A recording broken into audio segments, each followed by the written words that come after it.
I'll get him some cans. Wait a minute. What? So Amil's known for quite a while. He's going to be on the show. Yes. He walks into the studio. I don't think he accounted for the fact that he Doesn't needed put any cans on. to hear the people on the other side of the glass. Is His mic's on? not I don't on hear either. It's he has it turned It's on. on. I can't hear. Oh, There we go. A little bit more juice. There we go. There we go. Oh, There hell's it is. breaking loose right now. We're gonna get it together. I make an LL joke. And That's all hell those breaks loose. people on the bed. Well, I know that. Can. All right. Amil Fragoso with There we go. SactownSports.com. Our guys, right? He writes all about the Niners. He writes about the Raiders, of course, some other big NFL stuff as well. Amil, we got a lot to dive through here, buddy. There's a lot going on in the world of the 49ers. Let's start with this. Mm-hmm. Your thoughts on the Javon Hargrave deal? Massive. Out of the blue. Like, shock everyone, including Matt Mayoko and all the NBC guys out there who are in touch with every single person, every single contact possible. They were shocked by this. To pull off a deal of getting Javon Hargrave, who is arguably the best defensive tackle in this class of free agents, arguably the best defensive lineman in this class, defensive player possibly. That's a huge deal. And to be able to afford a contract like this, 4 years, $84 million, I mean, where are they getting the money from?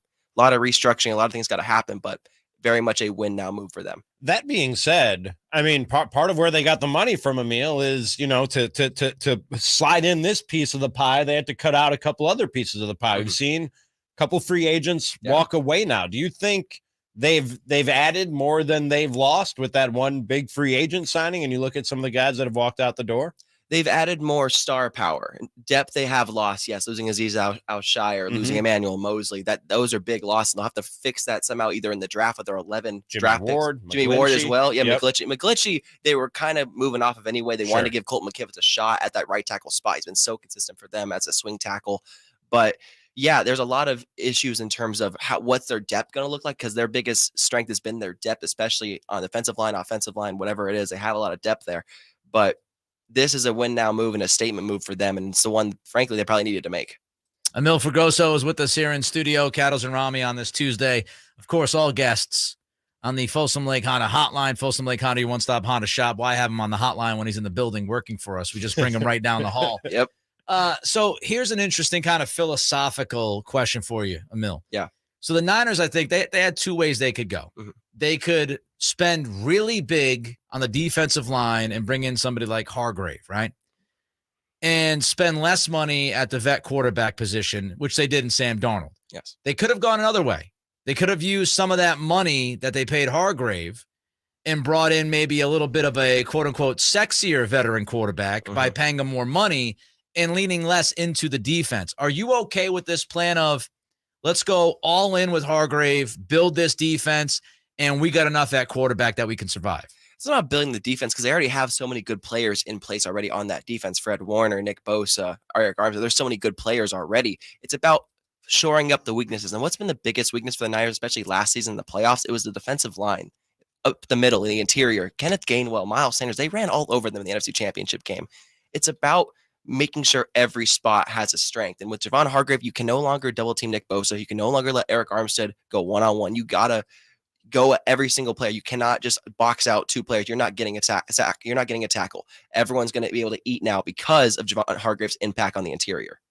I think when you look at the quarterback picture for the 49ers, Amil, and to hear John Lynch and Kyle Shanahan tell it that Brock Purdy is our guy, still believe in Trey Lance, that he can keep this thing on the tracks if Purdy isn't ready, but Purdy is our guy, and Sam Darnold, that's just some insurance. What do you think are the chances that the quarterback position is chaos all over again for the 49ers next season? Depending on the last few seasons, probably high. I mean, you could do a 50-50 shot that it could come down and Sam Darnold could play a couple games this season. I mean, he did it last year with the Carolina Panthers and had him almost in playoff contention for a second there. And you can tell by the contract what he signed with all the incentives of playtime, QBR, wins, that those are in there in case he has to step in and be the guy. So it's a really good deal for both sides, and probably he doesn't play that much. He probably doesn't hit those numbers, but if he has to, just like Jimmy G last year with his restructure, it makes sense to have a guy who, he's only 25 years old. He's still got time to be somewhat decent Sam Darnold in the NFL. Who knows? Maybe Kyle can unlock him. You never know.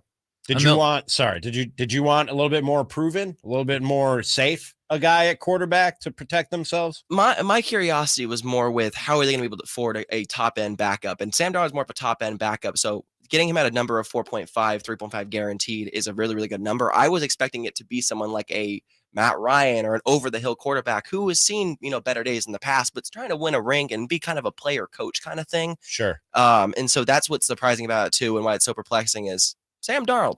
Okay. Didn't expect it, but I kind of like it. Amil Fragoso with us, Sactownsports.com. Talk about perplexing. Is Jimmy G much of an upgrade over Derek Carr for the Raiders? No, not even close. Like, he's a downgrade. And I saying that as nicely as I can. Jimmy Garoppolo, I've watched you, love you, man. But I don't know how much better you're going to do than Derek Carr with his offense. And maybe Josh McDaniels knows what he's doing with Jimmy Garoppolo. But, Nick, as a Patriots fan, do you think New England 2.0 is going to work in Las Vegas? I would not be overly confident of yes, that. That's the way I feel, too. Yeah. I just don't know kind of what they think is going to happen. I feel like there are a lot of issues, especially on the defensive end, not even on the offensive part of it. The defense is a mess. Yeah. If you can't sign Denzel Perryman, their best linebacker, what are we doing? Yeah. Like, you need someone to tackle. Like, are we just going to outscore people? Is that what Jimmy Garoppolo does? Does he outscore people? I don't think so. Do you think this is just them counting on a better fit of Jimmy G coming in and knowing Josh McDaniels and his system? You trade Darren Waller, but you bring in Jacoby Myers, another guy who knows Josh McDaniels and his system. Is that what they're banking on? Yeah. Is just these guys being a better fit with Josh McDaniels and what he's trying to do? They're making it on the Patriots way. And Mark Davis has given Josh McDaniels and Dave Ziegler, they've given them the reins to kind of run it the way they did in New England and kind of get their guys and all that stuff. And who knows? It might work with Jimmy Garoppolo. He knows the system better. He had some good days in New England, but that was also a long, long time ago. Yeah. So we don't know what it is. And Jimmy's not the player he used to be in terms of especially mobility. He can't really move in that pocket. And with the Raiders and their offensive line issues at times, who knows what it's going to be like? It's a scary combo. His name is Amil Fragoso. Again, he was kind of sort of on the Folsom Lake Honda hotline, somewhat. Folsom Lake Honda, your one-stop Honda shop. Amil, thanks for the time, man. It's much appreciated. We'll do this again when we got a little bit more time, break down the 49ers. I would say near draft time, but I don't know. They got a lot of picks, but not a lot of early picks. I don't know how many people are going to be paying attention with those compensatory picks. That's their bread and butter, though. It is. They trade up? Any possibility they trade up with all those picks? Totally a possibility. Absolutely. If they want to go after a certain guy, they're looking at offensive tackles, they're looking at offensive linemen, defensive linemen, maybe some cornerback too. They need that now that they've lost Emmanuel Mosley. So there's a possibility for a trade in the second round, but that's kind of as far as I think it can go. All right. He's Amil Fragoso, Cattles Ramie here on Sactown Sports. We talk Dungeons and Dragons, weight loss, and more. What they said, what next?